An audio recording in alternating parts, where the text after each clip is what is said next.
Welcome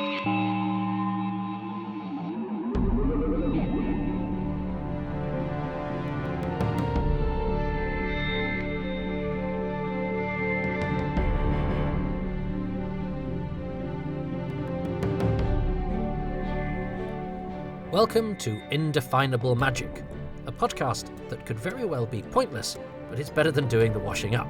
And here I am, Toby Haydock, who writes and performs this, but doesn't do the washing up, if I can possibly help it.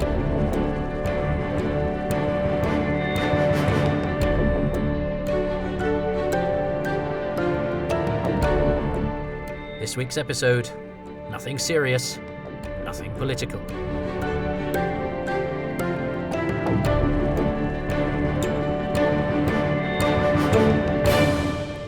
If voting changed anything, they'd abolish it.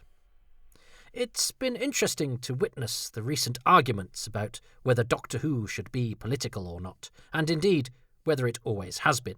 Now, don't worry, I'm not going to open that can of worms, nor will I throw that can at a hornet's nest in order to disturb it, and will therefore neither satisfy nor offend those of you whose preference is for metaphors either wiggly or venomous. Instead, I thought it would be very interesting to look at some of the people who've been involved with Doctor Who have stuck their heads above the parapet to stand up for what they believe in. As you'll see, they're a mixed bunch, from left to right, with much in between, and I am here not to judge, merely to represent, because representation without vaporization is what good democracy is all about.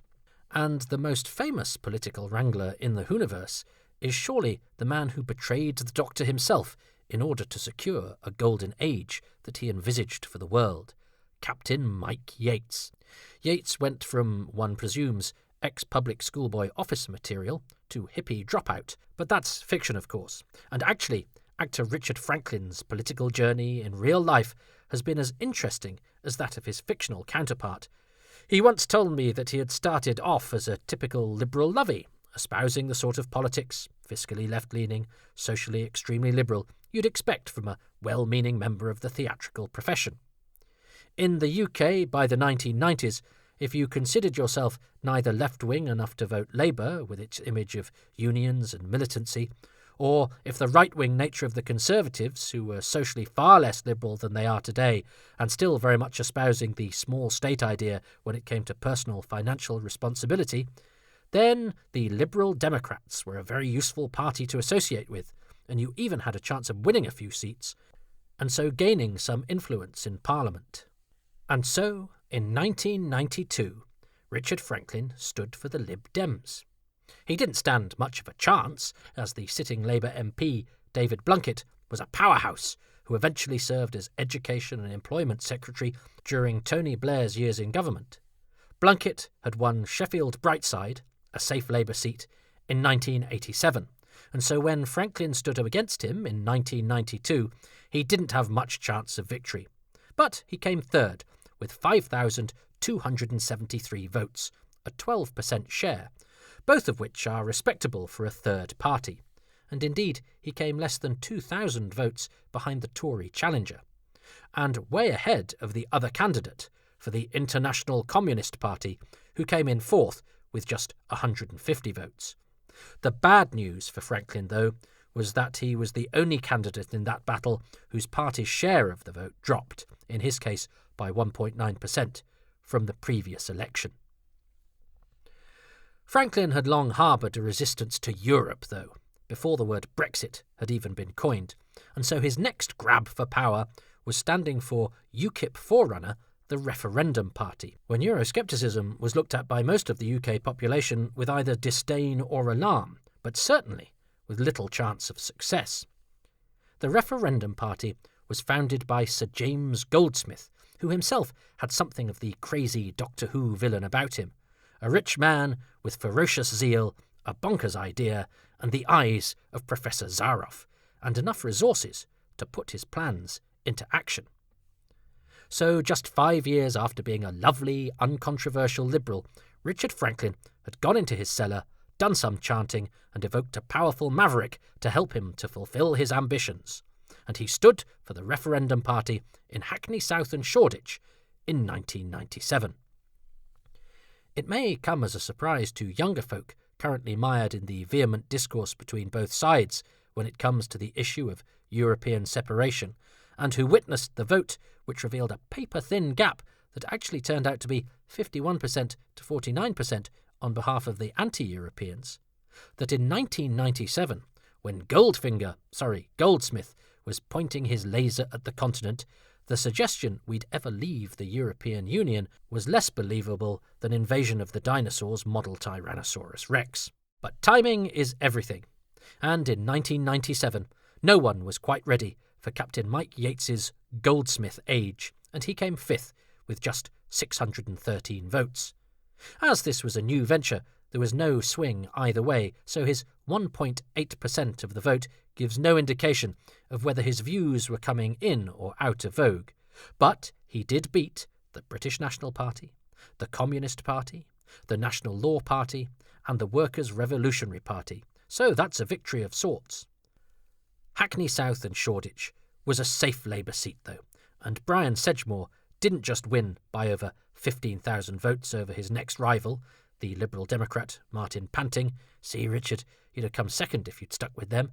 But he also increased his party's share by 6%. Goldsmith died in 1997, and the Referendum Party died with him. But the United Kingdom Independence Party, which had been born in 1993, bagged the vacuum left by Goldsmith, and Captain Yates got on their spaceship in time to represent them in the 2001 general election, standing in the constituency of Hove. He came in sixth, behind the three main parties, the Greens and the Socialist Alliance. But his 358 votes put him ahead of the Liberal candidate, the Free Party, and an independent. And, good news for Richard, he added 0.5% to the party's vote. At the following election in 2005, the news was even better for UKIP. They added another 0.4% to their showing, but although Richard did stand at this election, and in Hove again, he wasn't, this time, representing that party.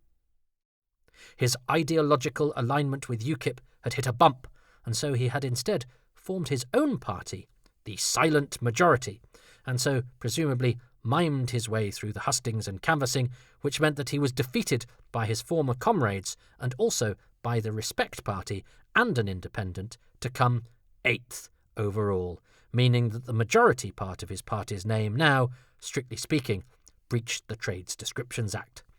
With his 78 votes, he did, however, beat another independent candidate who managed only 51. But overall, silence must fall, and they did. Sometime between then and 2015, Richard Franklin established the 30-50 coalition, a party that campaigned to have 12 extra regional seats in Parliament in order to slacken the stranglehold of the major parties. Richard himself didn't stand for election. The coalition's sole candidate was in Bethnal Green and Bow, and he, as Richard had in 2001, managed to accrue just 78 votes, placing him 10th out of 11, 20 votes ahead of the Red Flag Anti-Corruption Party. The 30-50 coalition no longer has a website, so one must assume that it too no longer exists and has been deaccessioned and junked. Perhaps one day it will turn up in a foreign archive or at a car boot sale, but for now one can only wonder what riches it contained, as evidence is scarce. But look, whatever you think of Captain Yates's fairly scattershot navigation through the political world, in an arena where lots of actors happily wax lyrical about the activities of the day, you have to admire anyone who is prepared to put their money where their mouth is. Even if, as in the case of some politico-thespians I shall be introducing you to, their mouth is in cloud cuckoo land. Because Richard Franklin is not the only member of the Doctor Who cast from the Pertwee era to engage in politics.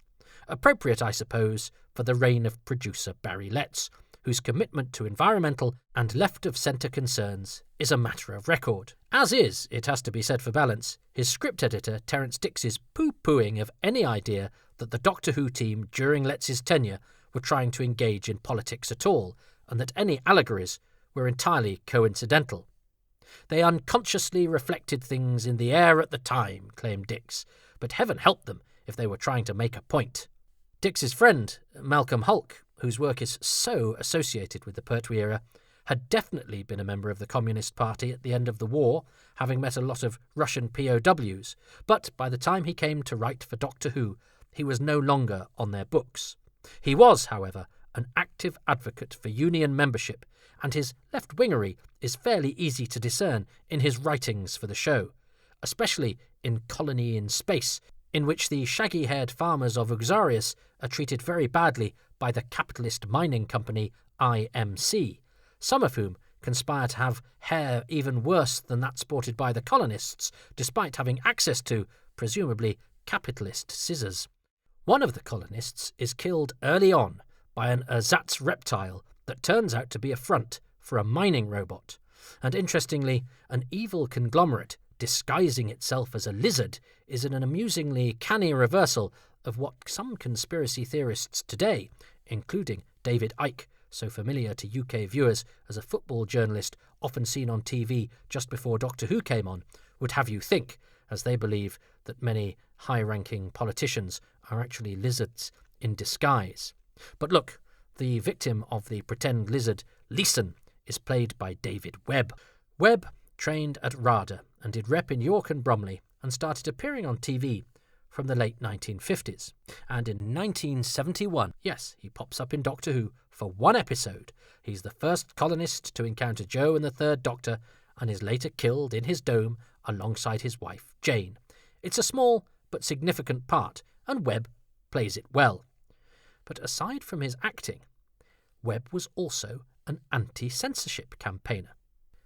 In April 1976, he set up the Anti-Censorship Pressure Group, the National Campaign for the Repeal of the 1959 Obscene Publications Act. This was later amended to the National Campaign for the Reform of the Obscene Publications Act, NECROPA. The following year, he said that Parliament has done absolutely nothing to bring the censorship laws up to date and in line with modern 20th century thinking. In fact, in many areas, we appear to be returning to the viciously restrictive standards of the past. We already have, for example, far more censorship than the USA or any other country in Western Europe, with the exception of Spain and the Republic of Ireland. These restrictions on individual liberty are perpetuated largely by the ridiculous and unjust Obscene Publications Acts of 1959 and 1964. After Webb's words were published in The Stage, in response, and providing a summation of the other side of the argument, a correspondent, one Dolores Clues, wrote, "With reference to David Webb's letter lamenting the amount of censorship to which we are subjected, may I say that I would love the freedom of being able to go to any theatre in or out of London and know I will not be subjected to a barrage of four-letter words, strip-offs, and simulated sex acts. I fear this is a freedom which I am unlikely ever to attain." Webb's response to this was testy. Out of a total of 45 central London theatres, only 18 are currently presenting performances containing four-letter words, strip-offs, or simulated sex acts, he wrote, saying that Ms. Clues does therefore have the freedom to choose from any of the remaining 27 shows, just as she also has the choice of 41 non-X film programmes out of a total of 71 central London cinemas. I, and the supporters of the National Campaign for the Repeal of the Obscene Publications Acts, on the other hand, are denied our freedom by being prevented from seeing, for example, films like Deep Throat or Salo, The 120 Days of Sodom, by the existence of our archaic censorship laws. We could, I suppose, always take a trip to the continent or to the USA, where they are adult enough to have dispensed with such ridiculous restrictions. But it would be a somewhat expensive night out and would do nothing to help this country's balance of payments deficit. Miss Clue's muddled thinking is typical of the pro-censorship lobby who wish to force their opinions on everyone else. It probably hasn't occurred to her either that the reason why sex shows and X films proliferate is because of their popularity with a vast, paying public. Well, you can't say he wasn't committed, and thanks to him, the film Deep Throat has finally been mentioned in a Doctor Who podcast.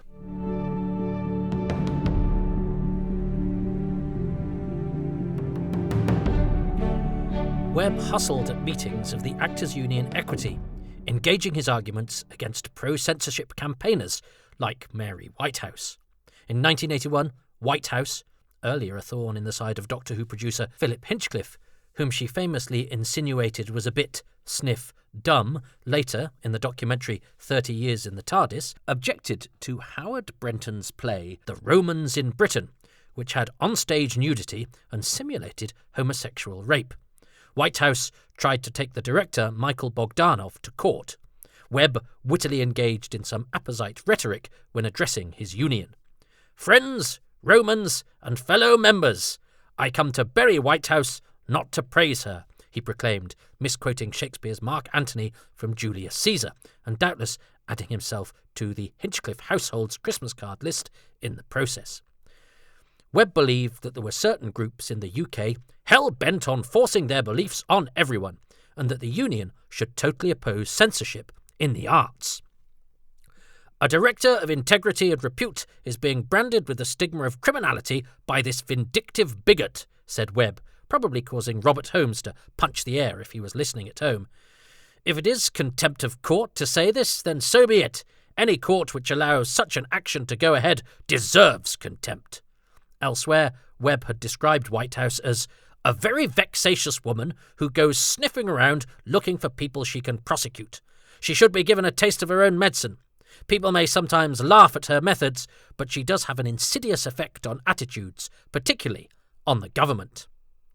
After addressing Equity, Webb was supported by the union's president, Theodore Maxtable, off of Evil of the Daleks, but Webb refused to heed the union's advice not to seek further publicity, as this could be detrimental to Bogdanov, it said, and he organised a demonstration outside the court. He told the press he wanted Whitehouse herself prosecuted for wasting police time when she pressed them to investigate the production, especially as the play she was so vigorously condemning was one which she, and you'll never believe this, hadn't actually seen. Webb argued that Whitehouse's reaction could set a dangerous precedent. If she secured the obscenity action, it would open the door for police to be summoned by anyone offended by a play anywhere in the land. Christian Mother Whitehouse, lest we forget, was, by her own and many standards, an honourable woman. The well-meaning tablers of Scotland's recently drafted anti-hate crime law might soon learn that Webb could have been onto something. But as we are a species who seems hell-bent in not learning from history, perhaps we shouldn't be surprised. Webb also warned the Conservative government not to restrict programme makers and urged Prime Minister Margaret Thatcher not to introduce laws limiting the portrayal of sex and violence on television.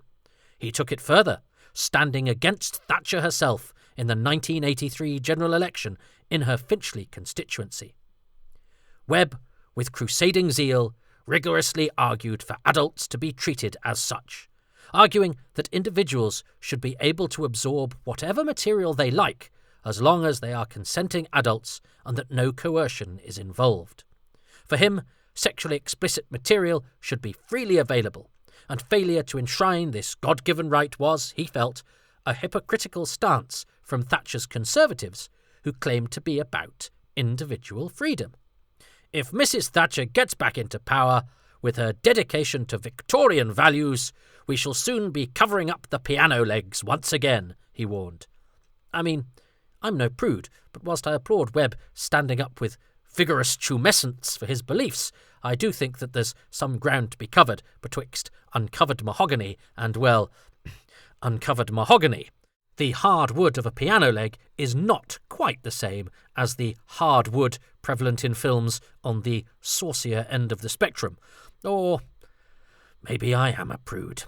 Anyway, when Thatcher won her seat with 19,616 votes, almost double that accrued by the Labour runner-up, Webb found himself languishing near the bottom, put your own joke there, with just 28 votes, 200 or so behind cherished anarchist mainstay at UK election time, screaming Lord Such of the monster-raving Looney Party. But, at least, Webb was not last, as he beat two perhaps even more arcane rivals, the Party of Associates and Licensees, who got 27 votes, and another party emphasising the controversial sinking of an Argentinian ship during the Falklands War, the Belgrano Blood Hunger Party, who got 14. When Thatcher made her acceptance speech, Webb unfurled a banner with the legend "No Censorship" printed on it, and was quickly bundled off stage by officials. Though he could at least take solace in the fact that he was presumably now armed with the knowledge that there were 28 people in Finchley with whom he could swap mucky videos. NCROPA, or Necropa, which is something of a mouthful, presumably something its members were not unfamiliar with, continued its bullish campaign into the 1980s, and Webb was also a member of the Campaign Against Censorship, CAC. By the late 1990s, Necropa, largely self-run and self-funded by Webb, had effectively ceased business.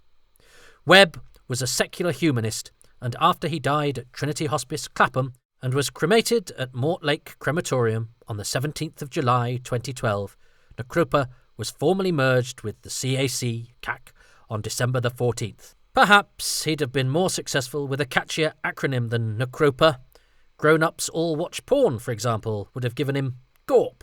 But still, he seems like a character, and the political landscape is poorer without such people, and as someone who has watched The Mutants several times, I can hardly criticise a man who expended his energy wanting to distribute awful quality videos of bad actors making a fist of things to terrible music.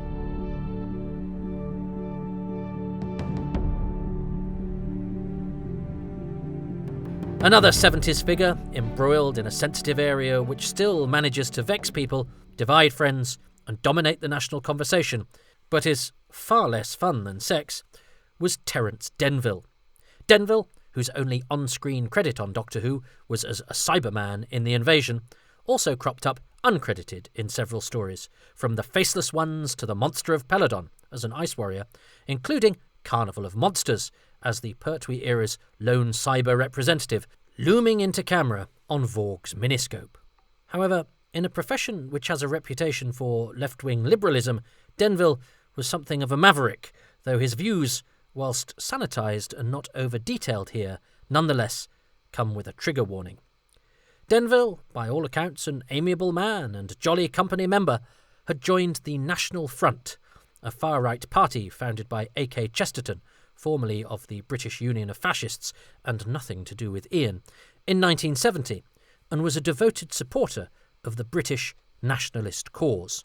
Or, to put it in a less mealy-mouthed fashion, he was a horrible racist.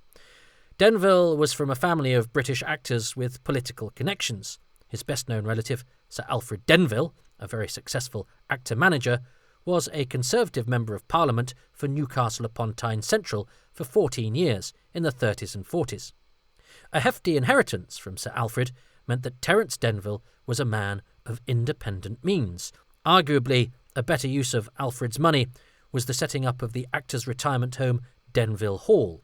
Terence, by the way, was, although related to the clan, actually Terry Faulkner, and added the Denville as a condition of Alfred's bequest. Terence Denville's parents were actor-managers, and he learnt his trade with them in Jersey, in the Channel Islands.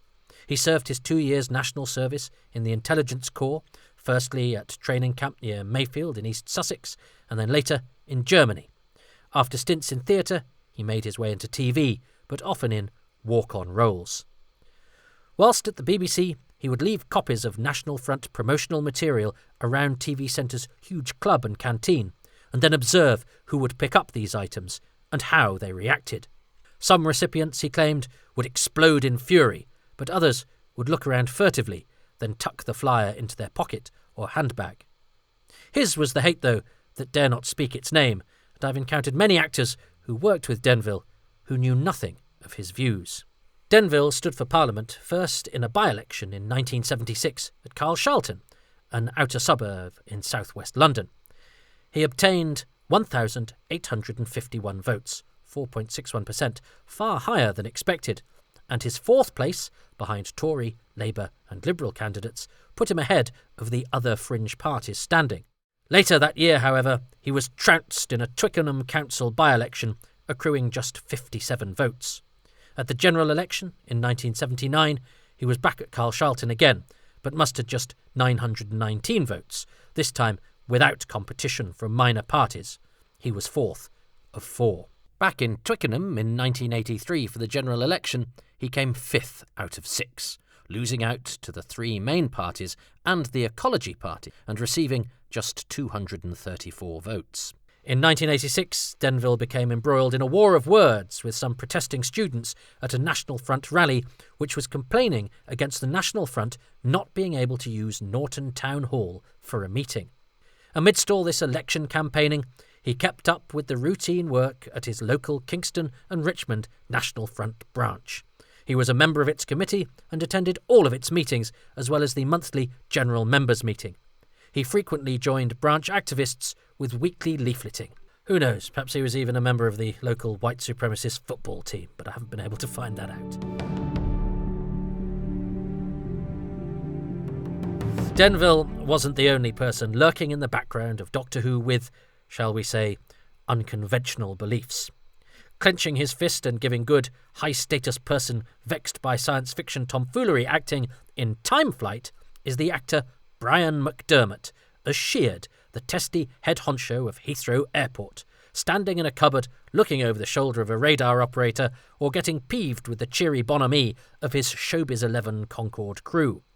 It seems, though, that McDermott was, in real life, a man often at the end of his tether with what he saw as bureaucracy or government meddling, and was, it's fair to say, something of an eccentric. When not being given character parts on TV, he did one-man shows, one in which he played Adolf Hitler in drag, another in which he was Saddam Hussein. As I said, eccentric. But with eccentricity comes strange brilliance, and the world of entertainment benefited from Brian McDermott's crusading lunacy. He founded the Bush Theatre, a fringe venue which was a linchpin of innovation and productivity, mixing new writing with unnecessary nudity, batty polemic, and on one occasion, live rats. He was also a speaker at Hyde Park Corner, yelling his beliefs at anyone who would stop and listen, and indeed at many who wouldn't.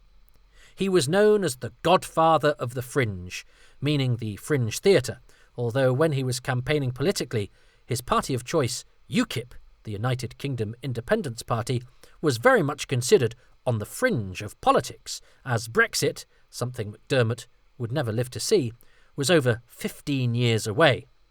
Like the Nazi dictator he liked to play on stage, politically, McDermott's lot were considered a bit of a joke at first, but ended up winning through in the end. I am not, by the way, comparing UKIP to Nazis, but rather trying to illustrate exactly how far in the nethersphere those who craved independence from Europe were just 30 years ago. In 1988, he stood for a self-founded party with an exclamation mark in its name. Free trade liberal, Europe out! Exclamation mark. But even an emphatic name like that failed to get him more than 31 votes, which was a tally also achieved by the anti-left-wing fascist party. They both, however, looked down on such bespoke movements as the anti-yuppie party, 24 votes, very much an 80s-sounding lot, and the Peace, Stop ITN Manipulation Party, with 20. The king of the silly parties, the aforementioned Screaming Lord Sutch, a much-loved figure who regularly stood for the monster-raving loony party in the honourable tradition of ensuring even national elections had a soupçon of frivolity, also stood in this by-election and showed how it was done, towering above pretenders like McDermott with 61 votes. The Conservatives won, with 9,829 votes, only 815 more than their Labour rival, demonstrating that fringe candidates shaking up wayward voters can potentially upset a result and should be dismissed at your peril. McDermott, as Thomas McDermott, by the way, Brian was his middle name, stood for election against another actor, Glenda Jackson, in Hampstead and Highgate in 2001, coming 6th out of 9 with 316 votes. Jackson got over 16,000. Whilst canvassing, he got attention for wearing the swastika and suspenders combo, which was his garb for his aforementioned one-man show, Adolf Hitler Mein Kampf, which was a political satire about a struggling actor who goes up for the part of Hitler in a production of Mel Brooks's comedy The Producers.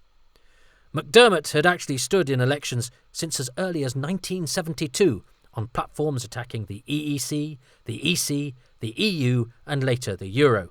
He also launched a campaign to free the Isle of Wight from Brussels control. Unsurprisingly, then, he was vocal in acting matters with the union Equity and often tried to provoke legal battles with them over their closed-shop policy. Something else he did not live to see going his way, but which ultimately happened. And he caused consternation at the Edinburgh Fringe when he staged a mass audition in Nazi garb to draw attention to his Adolf Hitler show. Many aspects of the world we live in now would probably be more to McDermott's taste, but he'd still probably end up in trouble, and he'd have probably been a demon on Twitter. But he went out with a bang on November the 5th, 2003, so didn't live to become embroiled in the worlds of social media. Time Flight, however, is a clear demonstration of BBC impartiality, as it features another actor who certainly approaches life from the opposite end of the political spectrum from McDermott. Namely, Michael Cashman, now Lord Cashman, whose later role as the gay character Colin in EastEnders thrust him into the spotlight, whose beams cross both showbiz and politics. The role of Colin was, unlike that of First Officer Bilton in Time Flight, in the divisive climate of the 1980s, with a tabloid press who preached morals whilst rooting through celebrities' bins, never going to be a safe job. Anyone who questions why actors don't just shut up about politics and get on with their work may care to examine the case of Cashman, whose contribution to the show was broached by family newspaper The Sun with the headline "East Benders," and bedevilled by untrue reports in the Sunday Mirror and the News of the World that he had had an HIV test, or AIDS scare, as it was delicately put as a generation of young men succumbed to a horrible and tragic disease. One afternoon, 2 teenagers knocked on Cashman's front door, asking for money. When he declined, they told him they'd been paid to ask by 2 men sitting in a car opposite Cashman's house. Tabloid hacks after photos for a cooked-up story. Why is this gay actor giving money to kids? Oh, yeah, homosexuality and paedophilia were pretty much interchangeable to these rancid organs in the 1980s. When the first gay kiss, a fairly innocuous one, a peck on the forehead, was aired by EastEnders at 7:30 p.m, Conservative MP Terry Dix, not our one. In fact, this one proves that for every good Terence Dix, then there must be an equal and opposite one in order to bring cosmic balance to the universe. And if you're not sure which is which, then the MP version most definitely had a dead rook on his head. Terry Dix called it perverted, and used it as an excuse for the usual ban the BBC type of rhetoric. Listeners may be interested to note that among the journalists writing about the evil Dix's condemnation with glee was present-day guardian of public morality, Piers Morgan. The person who cast Cashman and conceived the character of Colin was EastEnders creator and director of Doctor Who's The Smugglers and The Underwater Menace, Julia Smith, who reportedly threatened to resign if the kiss was edited out of the show. Mary Whitehouse railed against it. The BBC was besieged by angry letters and phone calls, and on more than one occasion a brick was thrown through Cashman's window. Is it any wonder, then, that he eventually traded one theatre for another? He co-founded the lobby group Stonewall in an effort to achieve equality and to help to repeal the notorious Section 28 legislation, which was designed to prohibit what it called the intentional promotion of homosexuality by local authorities and schools. A rather muddle-headed idea based on the unusual premise that kids like the stuff they learn about in school. If anything, putting homosexuality on the curriculum, however one might do that, to be honest, as it's not something you can learn in lessons, unlike maths or French, but I'd be amused to see someone try, is more likely to put people off, as various writers of once popular books have learned. As soon as Cider with Rosie was put on the English syllabus, noted its author Laurie Lee ruefully, it went from being much loved to hugely resented. Cashman also campaigned for HIV and AIDS awareness, as the disease was decimating his community, one that, thanks to laws like Section 28, had to often exist in the fringes or the shadows. "I will never forgive the Thatcher government," he once said, "to bring in Section 28 against a group of people who should have been supported and nurtured and loved. To do that was viciousness beyond imagining." In 1999, he became the country's first openly gay Labour MEP and went on to be president of the European Parliament's Intergroup on Gay and Lesbian Issues, whilst also helping to convince Tony Blair's government to introduce same-sex civil partnerships. He was made a Labour peer in 2014 and has championed issues such as compulsory LGBT-inclusive sex and relationships education. Recently, however, he resigned from the Labour Party after endorsing the pro-Remain Liberal Democrats.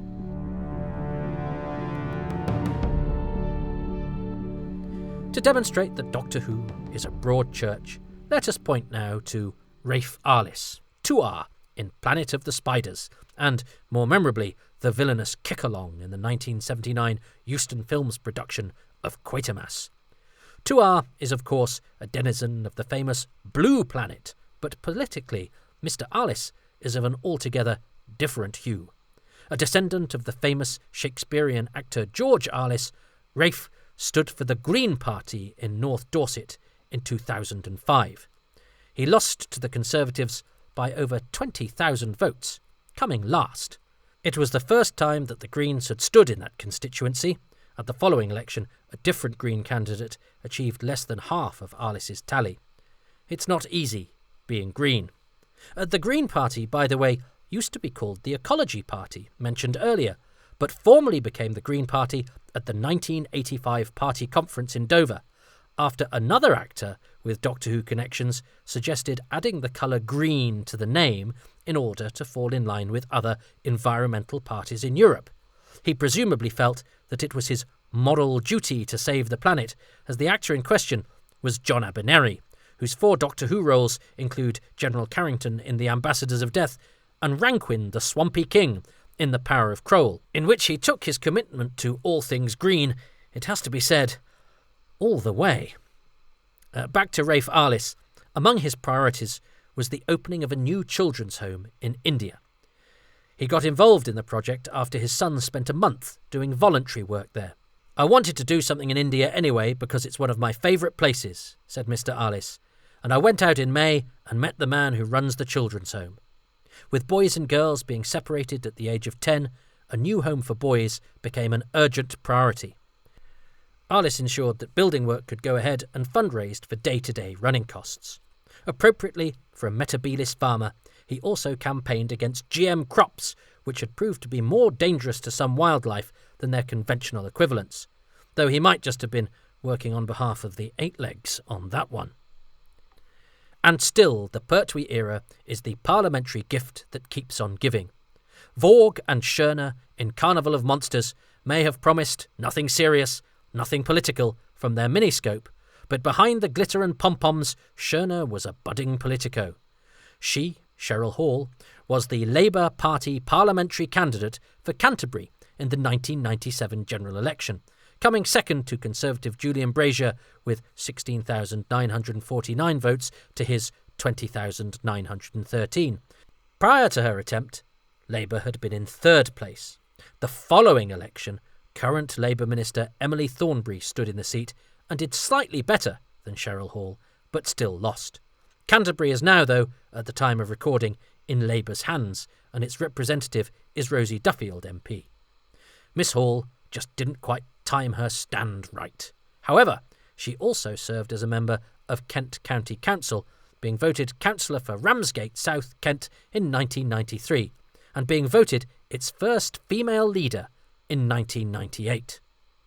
Other Whoers, that sounds awful, we can't call them that, other Wholumni peppering the political landscape include Timelash's stunned Princess Vina, Jean-Anne Crowley, who was an unsuccessful candidate in the 1991 local elections for the Progressive Democrats in the Pembroke ward of Dublin Corporation.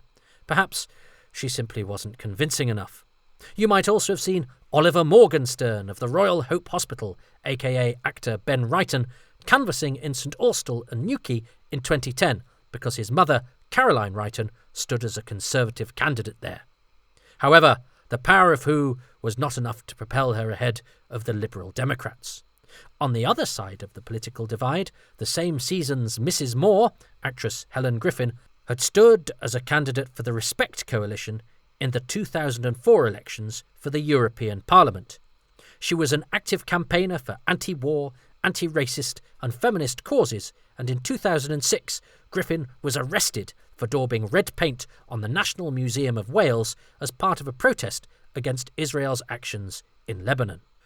David Webb, by the way, is not the only Doctor Who Leeson to have tried his hand at politics. John Francis Christopher Ducker, who is known to us as John Leeson, who is also known to us as the voice of K9, stood as a candidate for the Liberal Democrats in the district of, Perivale, Ace's old stomping ground, in the local council elections for Ealing London Borough Council in both 2002 and 2010. But both times, unfortunately, the electorate failed to answer in the affirmative as far as our Mr. Leeson was concerned. They never know the answer when it's important. None of them, as you've heard, made it, but despite these near misses, the Doctor's influence can be felt in Parliament today. Giles Watling, son of Professor Travers, Jack Watling, and brother of Victoria Waterfield herself, Deborah Watling, is the current MP for Clacton. He was elected in 2017 and in 2019 was elected again with an increased majority, having formerly served as a district councillor in the area for over 10 years. He is well versed in the community he represents and has had particular success lobbying for improvements in animal welfare. Whether this is a Trojan horse in order to sneak the Yeti into our communities is as yet unknown. The Doctor's son, Sandy Martin, child of stage Doctor Who Trevor Martin, was handed the 7 keys to the British Parliament in 2017 when he was elected as MP to represent Ipswich. He became Shadow Minister for Recycling in 2018 but lost his seat at the 2019 election, and in 2021 he was elected to serve as a Labour and Cooperative Councillor on Suffolk County Council. Talking of county councils, if you live in Winkfield and Cranbourne, then your representatives include Conservative Council member Tony Virgo, who prior to serving there, which he began to do in 2007, was a BBC TV director, whose first credit doing so was the Peter Davison two-parter The King's Demons, so presumably he'll be alert to any attempted takeover of his council by robot doppelgangers. Back in the day, presumably there were no raised voices when Arthur Newell served on Enfield Council. Before founding the Conservative Trade Unionists, Newell was a denizen of the sense sphere, playing evil Peter Glaze's sidekick, the Fourth Sensorite. Newell, a very sweet man, according to his colleague and Nicholas Courtney biographer Michael McManus, held the unusual belief among his colleagues that trade unionism was not antithetic to Tory values. A moderate conservative, he was also very pro-European. 2 sashes which made him unrecognisable to some of his own kind. He was a thorn in the side of the then incumbent Enfield Tory MP, Michael Portillo. Across the way, by the way, in Surrey, you'd have found Aztec warrior Ixta, actor Ian Cullen, also serving as a Tory councillor, although it is not recorded if he promised regular eclipses in return for human sacrifices, but such things are not as popular as they once were, and certainly not in Surrey. So Doctor Who, over the years, has been a broad church, as you'd expect. The current desire by some of the louder voices on social media for our programme makers to reflect only our views seems to me tyrannical and totally contradictory. My politics should be fairly obvious. I'm a weedy member of the theatrical profession, so I'm a rather flannelly liberal, albeit a 47-year-old one, so that liberalism goes with a mistrust and rejection of any technology or idea, or even pop song, that came into being post about 1998. But I have friends who have differing views from me, and they challenge mine, and I welcome our conversations. And guess what? I also entertain the idea that I might be wrong. But crucially, I can distance the politics of the people who made it from the programme I love. Carnival of Monsters is still one of my favourite stories, despite the fact that it has a fascist Cyberman in it, and I'm presuming conservative friends of mine will still enjoy it despite the miniscope being manipulated by a deely-boppered lefty councillor. And at the end of the day, no matter what someone's politics, for democracy to work, people have to stand up for what they believe in and engage in the parliamentary process that drives our society. And as Doctor Who fans, we know the value in banging the drum for something that is hugely unpopular and viewed as a fringe eccentricity, and hoping that one day the country will come to its senses and realise that actually we were right all the time. Having the courage of your convictions and being willing to put yourself on the line for them, that gets my vote, even though clearly some of the people I mentioned above never would. But, it's no surprise that some actors from Doctor Who have crossed the floor into the other place. Acting is all about pretending to be sure, pretending to be confident, sometimes even pretending to yourself. And with Doctor Who, you have to make the impossible sound real, make the unbelievable seem true, and make some of the most ludicrous situations seem just possible. And if that doesn't prepare you for a life in politics, then nothing will.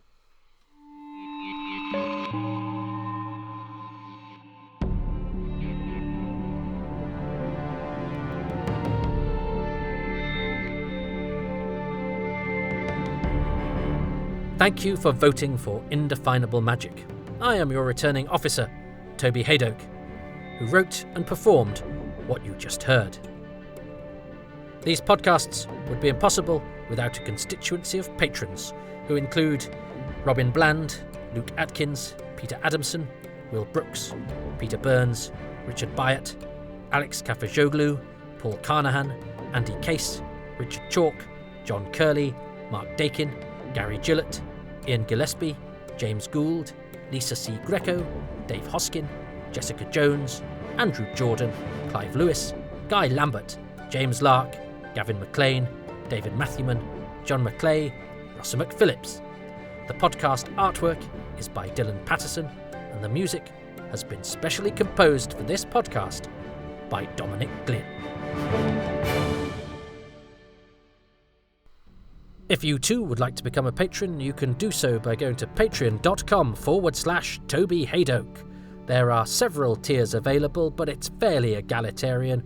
Even the £3, the cheapest tier, gets you access to exclusive podcasts and advance releases, as well as some other little treats. £3 a month, the cheapest tier, and you can even get money knocked off that if you sign up for a year in one go, which activates the 10% reduction. If you can't or don't want to sign up for a monthly commitment, and that's totally understandable, you can go to ko-fi.com/Toby Haydock whenever you think I look wan or hungry or needy or in need of a coffee, and just do a one-off donation there. I know times are tight. I'm very, very grateful to everybody who just listens to this stuff, but what is free is spreading the word, is telling people, and is going to your podcast provider and giving these releases 5 stars. That just really helps to improve their visibility and perhaps spread the word to people who might not have any indefinable magic in their lives and really, really need some. Or if there's somebody that you really want to irritate by pouring these honeyed tones into their ears and all the rubbish that they talk, then point them in this direction. A few nice reviews and a few 5-star ratings everywhere that you possibly can is really, really helpful. And if you like the cut of my jib, you can listen to me doing my day job, stand-up comedy. You can actually see it in the flesh these days. We're back live at Excess Malarkey Comedy Club in Manchester, 8 p.m. every Tuesday. However, lots of you don't live in Manchester, but we do an online show, 8 p.m. the first Sunday of every month on twitch.tv/Excess Malarkey. I've also got a YouTube channel where we have video versions of my Happy Times and Places podcast, and also various comedy things that I've done and continue to do. And you can follow me on Twitter @Toby Haydock, and these podcasts have their own feed @Haydock Podcasts. There's also a Facebook fan page, although I can't believe I'm saying the word fan in relation to me, but some people seem to like dropping in to seeing what I'm up to, and that's a good place to do it. I'm going to stop talking now because I can guarantee you nobody is listening anymore. I mean, it probably happened about half an hour ago, but you live in hope. I mean, this is the equivalent now of just throwing stones at the moon, isn't it? But I suppose it keeps me off the streets. It means I also haven't put those shelves up or fixed that broken bit of staircase, or I haven't actually emptied all the shopping bags that are in the front, because I still have to wash down the shopping. My partner's got a compromised immune system, so I actually have to decontaminate every piece of shopping that crosses the threshold of Haydock Tower. This is why I lock myself into a booth and do arcane Doctor Who facts. It's my only island away from the humdrum world of decontaminating blueberries, which I'm going to go back to now. Thanks for listening. Thanks to giving me an island of joy where I can rhapsodize arcana. But the rhapsody is stopping now.